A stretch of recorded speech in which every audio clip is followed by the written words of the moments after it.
permanentemente sujeto a actualización, el nódulo pulmonar solitario o nódulo pulmonar subsólido.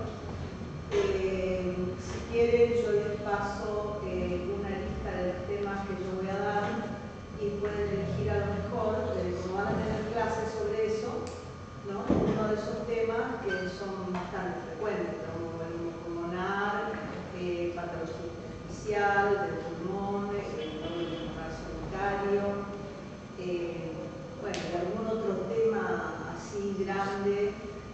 Yo aconsejo vayan a la clínica médica. Van a la clínica médica, van a la pulmonología, tuberculosis, patología asociada al SIDA, y eso no me digan que no va a ser difícil encontrar más de un caso. No, es que decía patología frecuente poco estudiada. Entonces, ¿Poco estudiada? Sí, poco estudiada. Era como que no. ¿Poco estudiada? Sí. Debe haber habido algún error de. En lo que yo les mandé. Ese papel que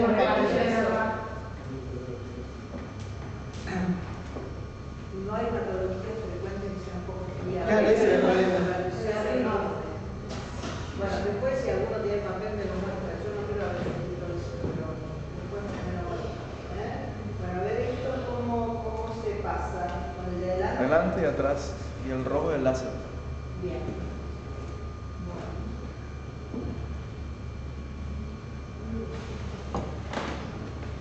Las de abajo. Ese. Este es el rojo.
Pero cuando uno se encuentra tanto en una radiografía de tórax como en una tomografía con un nódulo pulmonar solitario, lo primero que tiene que averiguar es si es un nódulo maligno o no. Entonces, ¿cómo describimos al nódulo pulmonar solitario? Con un área de atenuación redonda o oval, siempre menor a 3 centímetros, porque las lesiones nodulares mayores a 3 centímetros ya le damos el nombre de masa. Deja de ser nódulo. Con otra característica que no está escrita acá, pero ustedes la van a ver más adelante, que es que el nódulo pulmonar solitario puede ser sólido o subsólido. Hasta acá, nódulo pulmonar solitario, lesión única, menor a 3 centímetros, cuya densidad se va a determinar, de origen desconocido. Fíjense ustedes que el 60% de los nódulos solitarios son benignos y solo el 40% son malignos. El 40% es un alto porcentaje, entonces uno ante un nódulo solitario tiene que estudiarlo. ¿Cuáles son los predictores de malignidad del nódulo solitario? En primer lugar, la edad avanzada, mayor a 35 años. No es que ser mayor de 35 años sea tener una edad avanzada, ¿no es cierto? Eso lo que significa es que es muy raro encontrar un nódulo pulmonar solitario maligno en una persona menor a 35 años. En general se asocian con personas mayores a 35 años. Obviamente el hábito de fumar, una historia de cáncer pulmonar o extrapulmonar. Fíjense ustedes que los nódulos pulmonares malignos están muy asociados a los tumores de cabeza y cuello. Cuando uno tiene un tumor de cabeza y cuello, siempre tiene que estudiar el tórax, o a la inversa. Si uno estudia el tórax y encuentra un tumor pulmonar, tiene que evaluar la patología de cabeza y cuello, sobre todo la zona de la laringe, cardio, etc. Fíjense que todo esto está en dolores pálidos, ¿no? Como para no asustarse. Y en color rojo está la densidad y el tamaño del nódulo, porque esos son los dos valores más importantes, la densidad del nódulo y su tamaño. ¿Cuáles son los factores de riesgo del cáncer pulmonar? Bueno, todos ustedes conocen, el tabaco, todas las contaminantes, la fibrosis pulmonar idiopática, exposición a asbesto, radiaciones ionizantes, etc. La edad y el sexo es similar para ambos. ¿Cuáles van a ser los criterios de evaluación de un nódulo pulmonar solitario?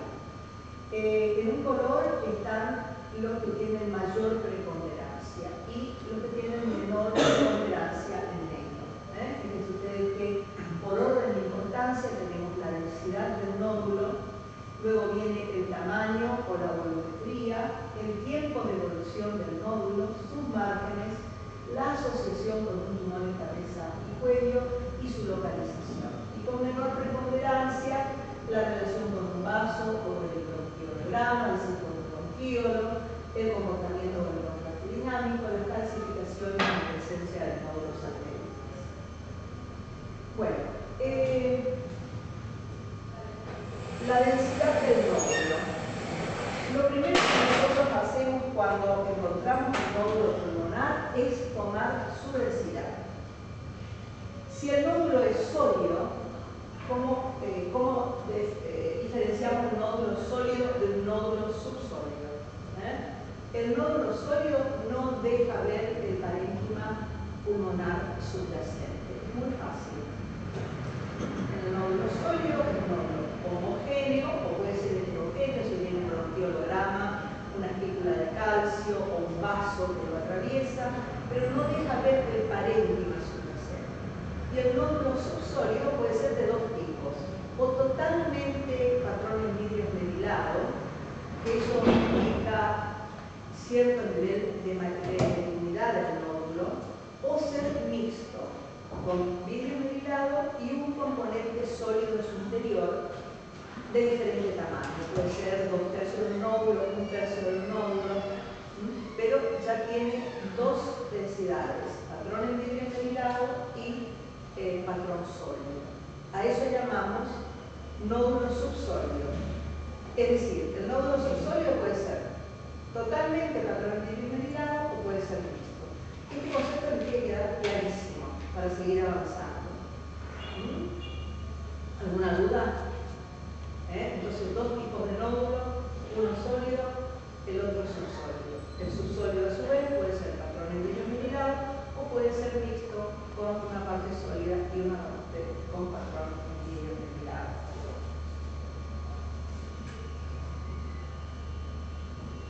Bueno, esto es lo mismo que dijimos.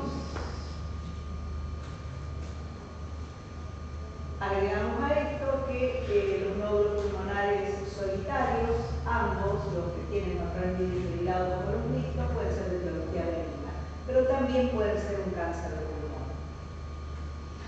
Bueno, acá vemos un nódulo totalmente sólido, bordes lisos, menor de 3 centímetros, no se observa parénquima a su través. Acá, por el contrario, vemos un nódulo con patrón en vidrio esmerilado. Fíjense los vasos y el parénquima con aire en su interior que se traducen a través de esta densificación a la cual nosotros llamamos nódulo. Acá tenemos otro nódulo que tiene dos componentes, uno sólido y un patrón en vidrio esmerilado donde se construyen los vasos en su interior. Este componente sólido es bastante grande, fíjense ustedes que toma prácticamente 2/3 del nódulo. Acá, por el contrario, tenemos otro nódulo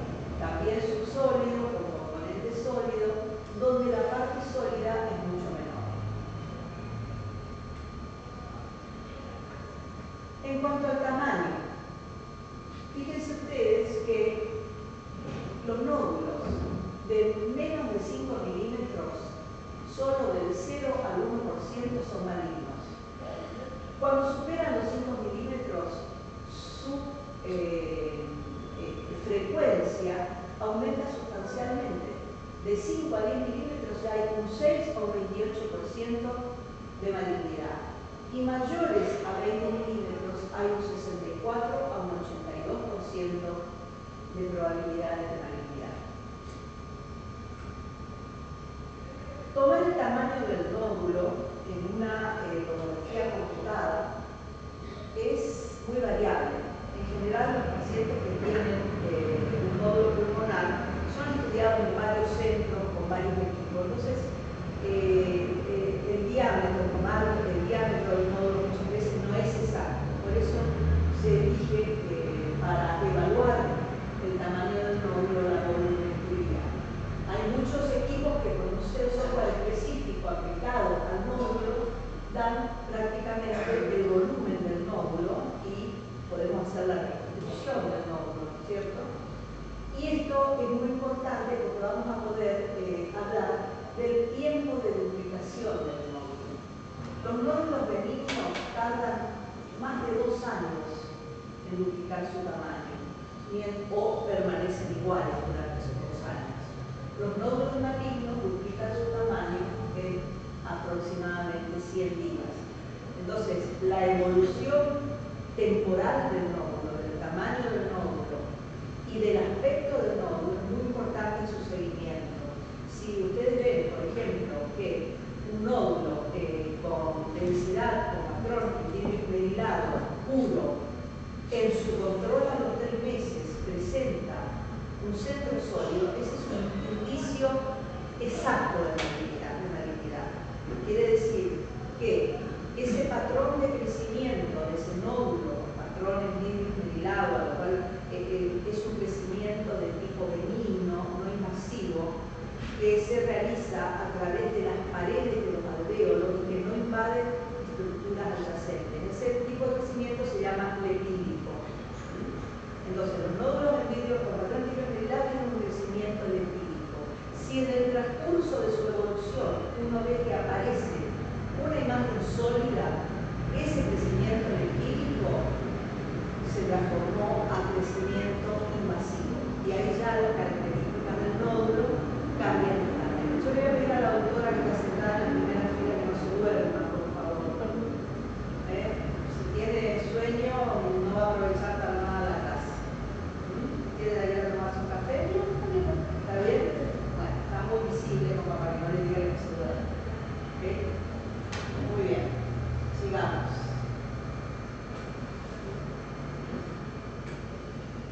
Fíjense este nódulo que con características sólidas, ¿no es cierto? Con la presencia de aire en su interior, esto puede ser un bronquio, tomado a través de forma axial, o puede ser lo que se llama una burbuja aérea dentro del nódulo. Este nódulo, en este momento, medía 2.5 centímetros. A los 3 meses, miren lo que es este nódulo. Crecimiento invasivo. Eso ya deja de ser crecimiento lepídico, es crecimiento invasivo. Signo absoluto de malignidad. Esta es la volumetría del nódulo. Los nódulos benignos permanecen estables o pueden llegar a duplicar su tamaño, pero dentro de después de 2 años es importante que el porcentaje de crecimiento se exprese el tiempo de duplicación, porque tanto el volumen que adquiere el nódulo como el tiempo que tardó en adquirir ese volumen van a ser significativos para hablar de malignidad o benignidad. Y fíjense que el tiempo de duplicación del nódulo pulmonar maligno es menor a 100 días. Bueno, el signo de la relación con un vaso o bronquiol. Fíjense este nódulo que ya tiene de por sí otras características de malignidad. A ver si alguno se acuerda de alguna clase anterior en la que hablamos de nódulo pulmonar solitario.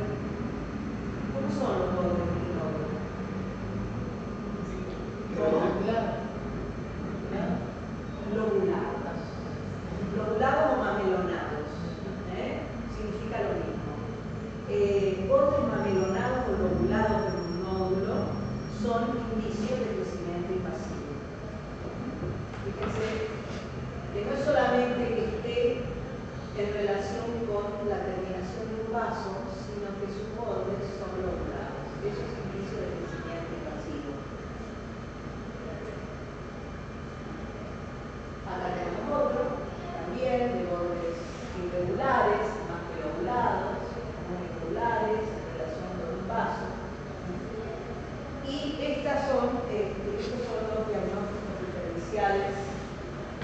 Tenemos otros los diagnósticos diferenciales que tenemos que hacer con estos nódulos que se encuentran en el extremo del vaso, embolia séptica, metástasis hematógenas o malformaciones arteriovenosas. El otro signo interesante es el bronquiolograma. Fíjense cómo este nódulo sólido, que ya tiene también una característica de crecimiento invasivo. A ver si lo sacan sin que yo se lo diga.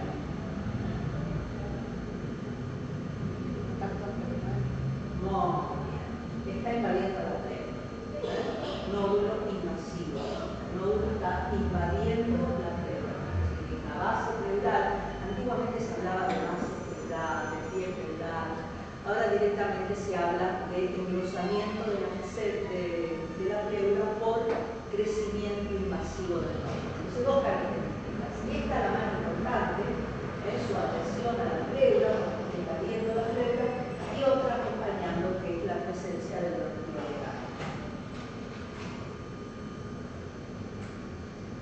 Los márgenes.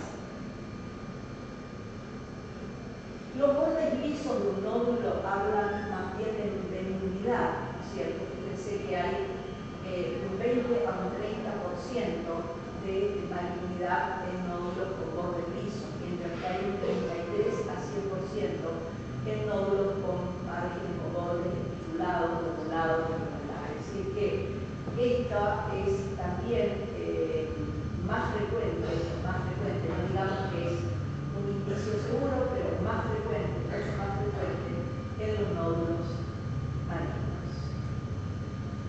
Acá tenemos distintos tipos de nódulos malignos, titulados, con bronquiolograma. Acá tenemos otro, fíjense ustedes qué lobulados y lobulares son los bordes.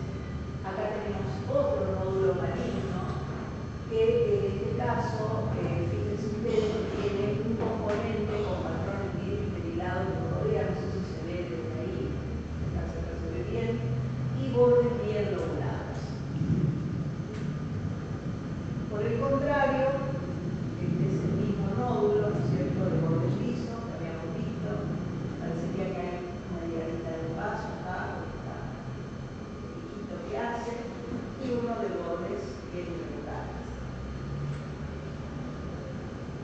El otro tema a evaluar en cuanto a frecuencia es que el 60% de los nódulos a nivel del lóbulo superior derecho tienen una probabilidad de malignidad. Este es un nódulo de qué tipo? Subsólido, pero que es agregado mixto. Más que mixto, queda mejor decir con patrones bien esmerilados con componentes sólidos. Pero mixto es lo mismo, porque en muchas publicaciones ustedes van a ver que dice mixto. Entonces, una porción sólida, una porción de vidrio esmerilado, que se lo así otra vez, y este sólido, ¿qué más? Y tiene vidrio esmerilado.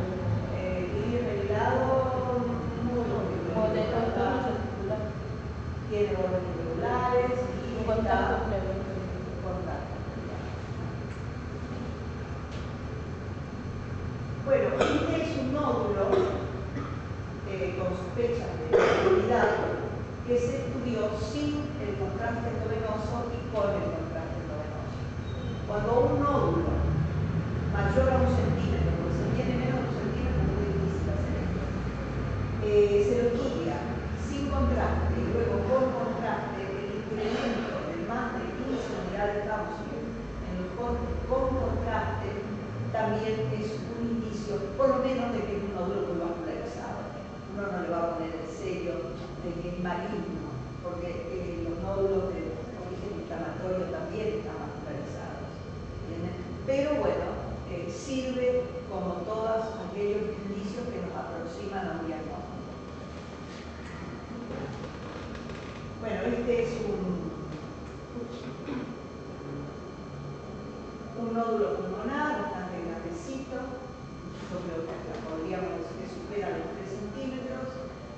acompañado por un cáncer de la región laríngea, que llega en el glótico derecho y va a la ventricular izquierda.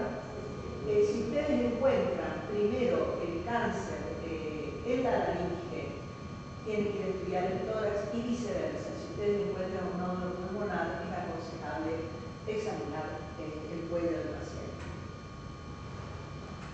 Las calcificaciones es a lo que menos importancia o valor le damos, algo que sea totalmente específicas como las que yo les voy a mostrar. Estas son benignas, un nódulo calcificado superpuesto a un arco orbital inferior. Acá hay una calcificación laminar. Y acá está este nódulo en la tomografía. Esas son calcificaciones benignas.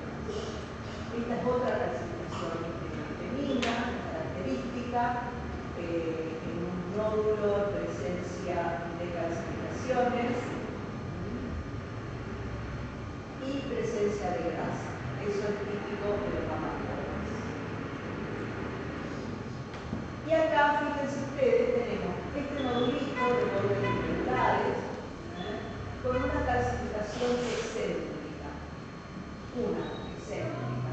Lo mismo que bordes irregulares, mamenonados, con una calcificación excéntrica. Esa podría ser una calcificación indicio de malignidad, o sea que este nódulo lo vamos a estudiar más.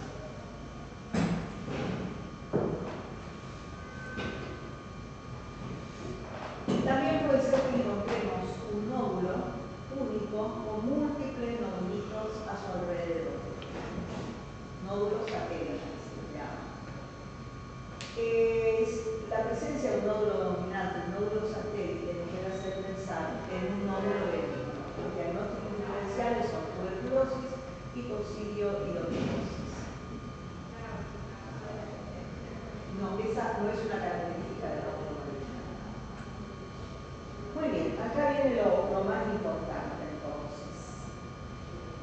Un señor llamado Noguchi, en 1995, clasificó en 6 tipos los nódulos pulmonares de acuerdo a su crecimiento tumoral. A los primeros 3, tipo A, B y C, lo clasificó como carcinoma bronquiolo-alveolar localizado, sin colapso pulmonar y mínimo engrosamiento septal, poco frecuente. Al tipo B, también localizado, con poco colapso pulmonar, 7%. Al tipo C, también carcinoma bronquiolo-alveolar localizado, con focos de proliferación fibroblástica activa y retracción pleural 60%. Estos son el A, B y C de Noguchi. Ustedes lo van a encontrar así en la literatura. Y luego, tipo D, E y F, adenocarcinoma pobremente diferenciado, 18%, tubular, de origen en glándulas tubulares bronquiales, 4%, y papilar con crecimiento progresivo y destructivo, 4%. Posteriormente, en 1999 y luego en el 2004, la Organización Mundial de la Salud definió al carcinoma bronquiolo-alveolar como una lesión de crecimiento puramente lipídico. ¿Se acuerdan lo que era el crecimiento lipídico? Crecimiento a nivel de las paredes alveolares, que no invade estructuras adyacentes, ni invade la pleura. Y esto coincidía con los tipos A y B de Noguchi. Lesiones de crecimiento lipídico. Y el tipo C, carcinoma bronquiolo-alveolar, de tipo invasivo o subtipo mixto. Fíjense ustedes, si vamos una para atrás, tipo C, acá ya había proliferación fibroblástica activa y retracción pleural. O sea que este tiene un crecimiento que ya tiene algo de invasividad.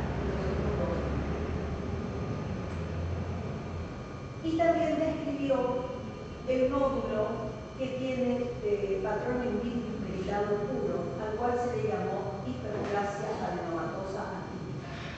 Tiene una proliferación de células epiteliales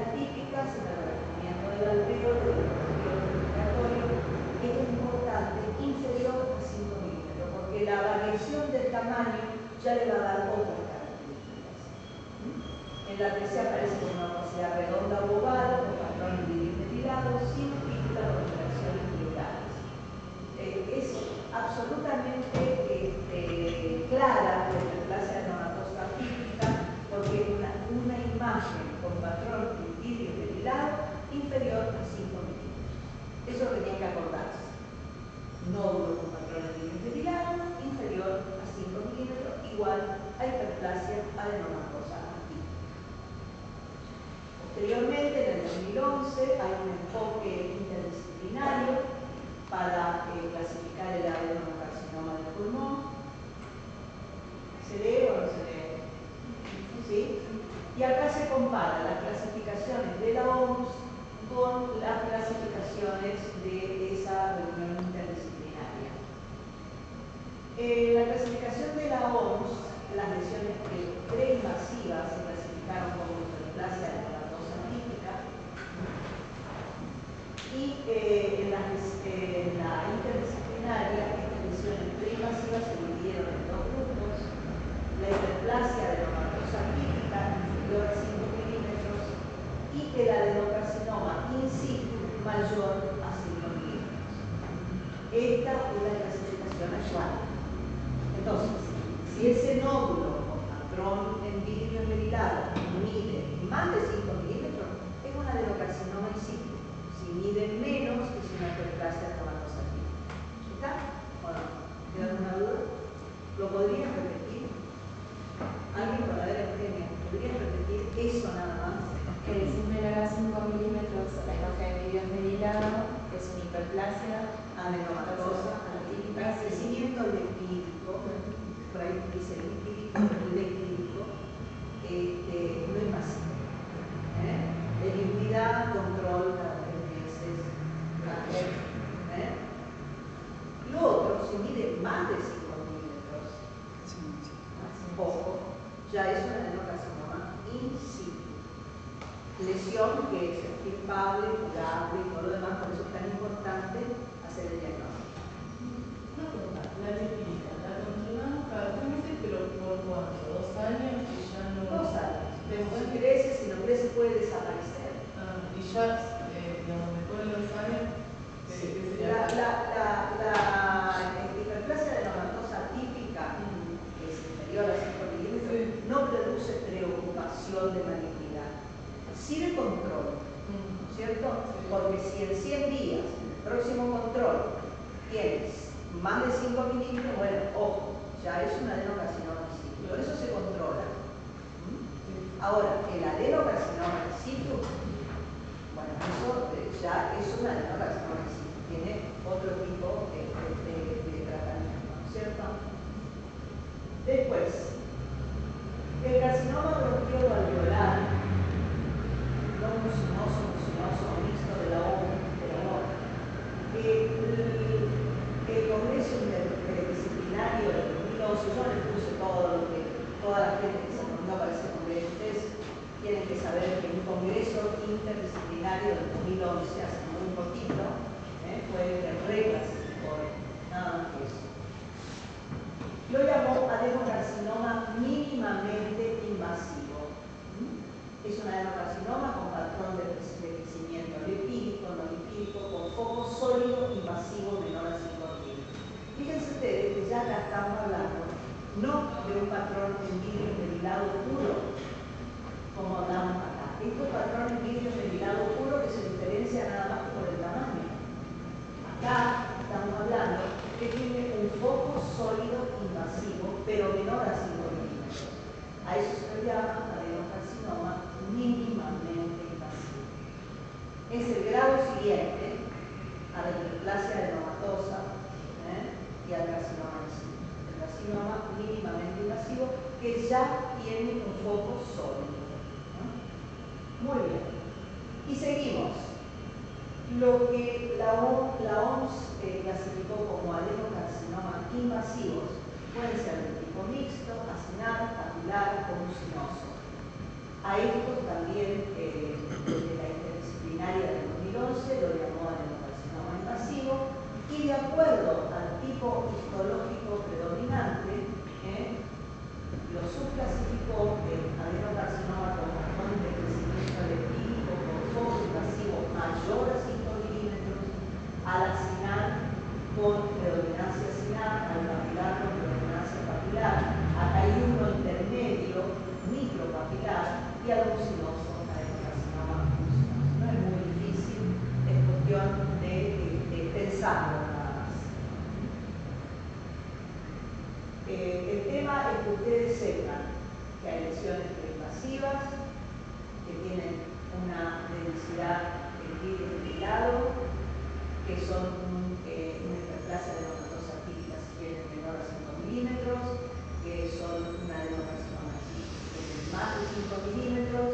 que si ya presentan un foco sólido, pero menor a 5 milímetros, son un adenocarcinoma mínimamente invasivo, y que si ya el foco sólido es mayor a 5 milímetros, ya pasa a ser invasivo. Y después vienen las subclasificaciones de si hay predominancia alcinal, papilar, micropapilar o noceroso. Porque eso lo va a informar el anatomopatólogo. Todo esto obviamente es quirúrgico, ¿no es cierto? Y el anatomopatólogo le va a informar adenocarcinoma con predominancia de quiromucinoso, papilar. Entonces ya tienen en la cabeza dónde están parados. ¿Cómo estudiamos los nódulos pulmonares solitarios? Por radiografía de tórax, por que sea alta resolución, puede ser con contraste endovenoso, sin con contraste endovenoso, y también el PTC con 18 flores y glucosa puede ser útil en algunas circunstancias. La radiografía de tórax obviamente tiene una baja sensibilidad y una baja especificidad, a pesar de que depende en realidad de la densidad del nódulo. Si el nódulo tiene patrón en vidrio perilado, obviamente no va a dar la radiografía de tórax, pero si el nódulo es sólido y tiene alguna espícula de calcio o está totalmente calcificado, la van a ver en la radiografía de tórax. Entonces, la sensibilidad de la radiografía de tórax va a depender de la densidad del nódulo. La TC de alta resolución tiene alta sensibilidad pero baja especificidad. Es difícil diferenciar un nódulo maligno de un nódulo benigno. Pero si ustedes siguen los parámetros de los cuales hablamos anteriormente, ustedes ya van a poder estar ubicándose en un cuadro de situación. Ante un nódulo, yo repito esto varias veces para que quede, con patrón en vidrio merilado puro, menor a 5 milímetros, ¿qué van a decir ustedes? ¿Qué le van a decir al médico? Es una hiperplasia aromatosa algínica. Si tienen más de 5 milímetros, ¿qué le va a decir al médico que trajo al paciente? Mirá, tiene altas chances de ser un adenocarcinoma invisible. Si es mixto, si tiene una porción sólida y una porción con patrón en vidrio merilado menor a 5 milímetros, mira, esto parece un adenocarcinoma mínimamente invasivo. Si tiene más de 5 milímetros, ya estamos hablando de características invasivas del nódulo con posibilidad de que sea un adenocarcinoma. Después la parte histológica, si es papilar, ya lo va a decir el anatólogo. No, hay algo que lo vimos.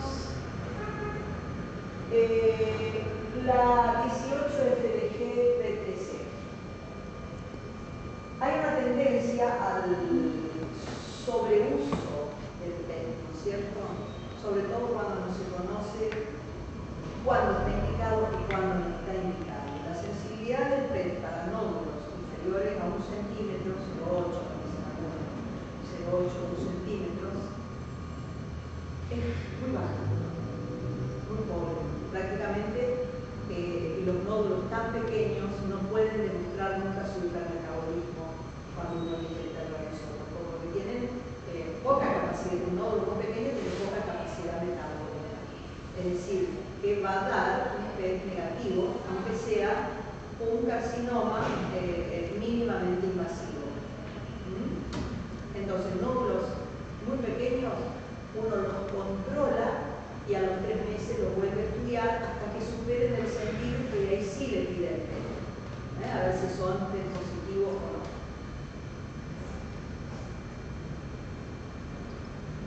Hay muchos falsos negativos. Por ejemplo, carcinoma in situ, mínimamente invasivo, por su tamaño, por su bajo metabolismo, muchas veces van. ¿Ustedes se acuerdan, si escucharon alguna vez una clase de PET, que antiguamente decía el carcinoma vascular siempre es negativo? ¿No se acuerdan de eso? Por eso se quejaban mucho los especialistas monólogos, ¿no es cierto? El penicilio y todo eso. El PET es una herramienta una enorme utilidad cuando está indicada correctamente.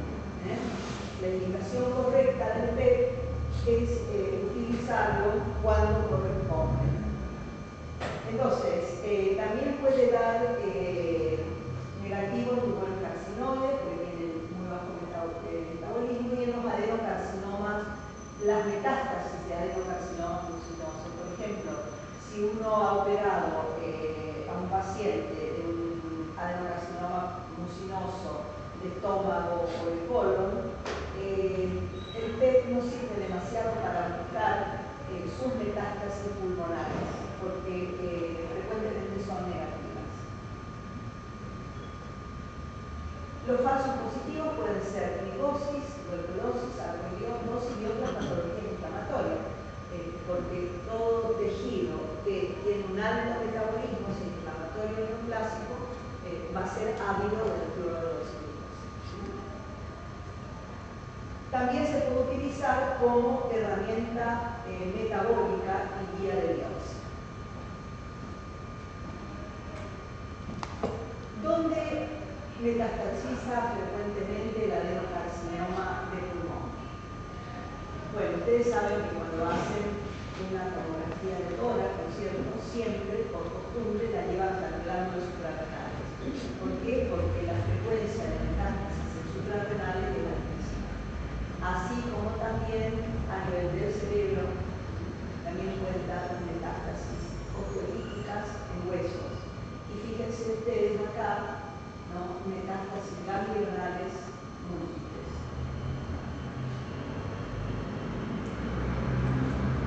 ¿Cuáles son los diagnósticos diferenciales del nódulo pulmonar solitario benigno? Los granulomas. Un granuloma puede aparecer como un nódulo solitario y es un nódulo benigno, ¿no? Antomas. Las neumonías, las atelectasias redondas también pueden aparecer con formas nodulares, los infartos y las malformaciones arteriovenosas. Y ante un nódulo solitario maligno, fíjense ustedes, el 47%, algunos lo llevan hasta el 55% de los nódulos solitarios pulmonares con características de malignidad son adenocarcinomas. Luego vienen los carcinomas de células escamosas, las metástasis solitarias, los carcinomas indiferenciados de células no pequeñas, los de células pequeñas, los bronquiolos, antiguamente llamados bronquiolos alveolares, carcinoides y linfomas. ¿Qué hay que hacer ahora? Mouse.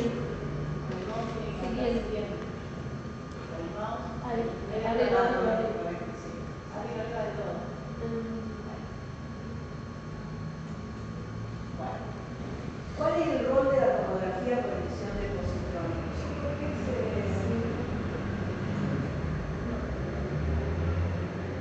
Otra vez es lo mismo. Anterior ahora. Este de abajo.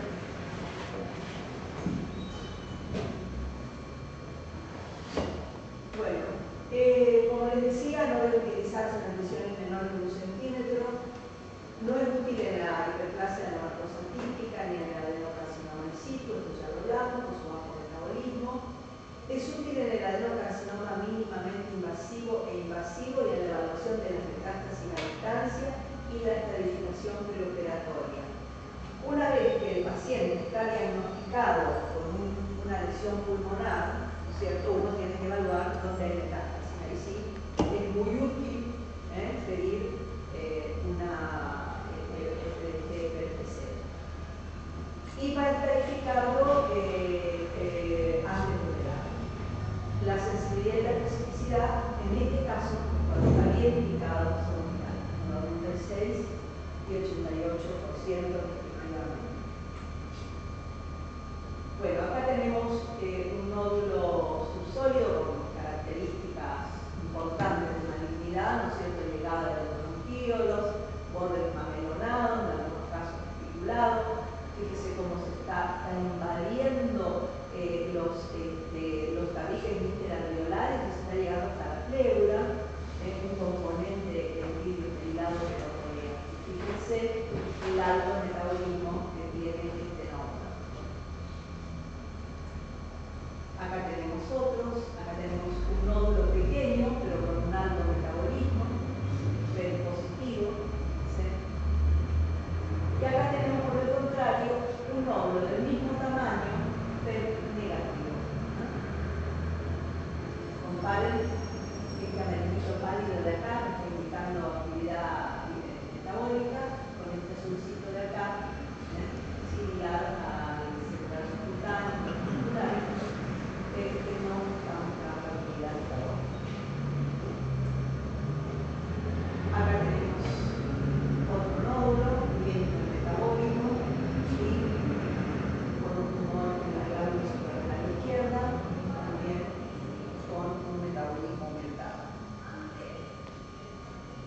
¿Cuándo se utilizan métodos invasivos para evaluar la histología del nódulo?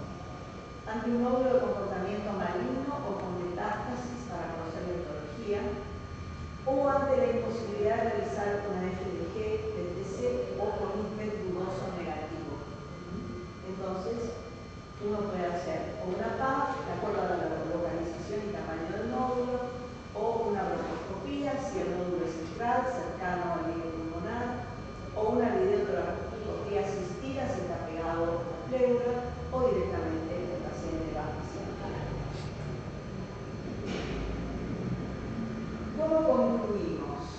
Que el hallazgo de uno de los pulmonares solitarios en una radiografía de tórax o en una TC nos debe llevar a evaluar tamaño, densidad, algo fundamental, pedir de la tomografía de tórax antes de la TC, ¿no es cierto? Y evaluar si el paciente tiene tomografías anteriores y comparar las tomografías anteriores con las actuales y ver si el nódulo presiona. Eso es un indicio muy importante y que hacía los radiólogos que no tenían todos los métodos que tenemos ahora y que sigue teniendo valor. El nódulo estaba o no estaba en la radiografía que se sacó hace años.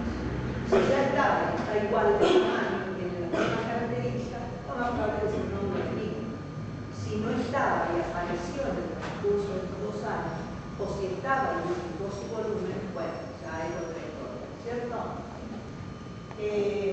Investigar sobre los antecedentes del paciente y completar con una tercera de la resolución y eventualmente con una PTC si el nódulo mayor es sospechoso. Bueno, y todo esto correlacionarlo con los predictores de malignidad, del paciente, patologías previas del paciente, etc. Bueno, ahora viene lo más interesante. A ver, ¿qué es el mismo?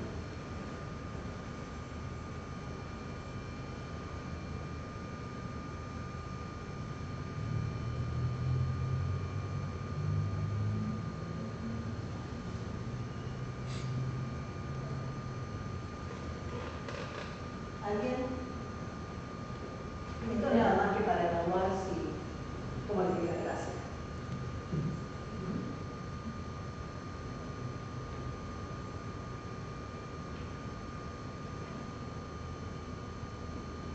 A ver por allá, ¿qué les parece la chica del francés? ¿Cómo? Nódulo sólido con programa. A ver, repetido. Nódulo sólido con programa. ¿Quién está de acuerdo? Levante la mano, ¿está de acuerdo? 2, ¿alguien más? Nódulo sólido con programa E. Muy bien, nódulo sólido, ¿no es cierto? Bordes estimulados, irregulares, tiene un componente que une a la pleura y tiene un programa E. Nódulo sólido con programa E. Muy bien. No estaba tan dormida. Está un poquito dormida. Bueno, y este otro.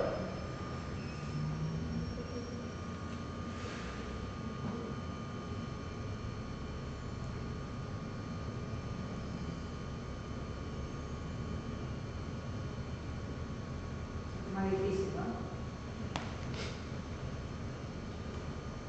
¿Cómo es el nódulo? Ese mixto, Uno de uno, levante la mano y mixto con un patrón de vidrio esmerilado y una parte sólida. muy bien, perfecto. Entonces la correcta es la B, ¿no es cierto? Nódulo subsólido con patrón de vidrio esmerilado, componente sólido. Si tienen las flechitas, hay un componente sólido, el resto es un patrón de vidrio esmerilado. Bueno, chicos, es todo. Espero que hayan aprovechado. Doc, ¿le puedo hacer una pregunta? Sí. Cuando habla de duplicar el volumen,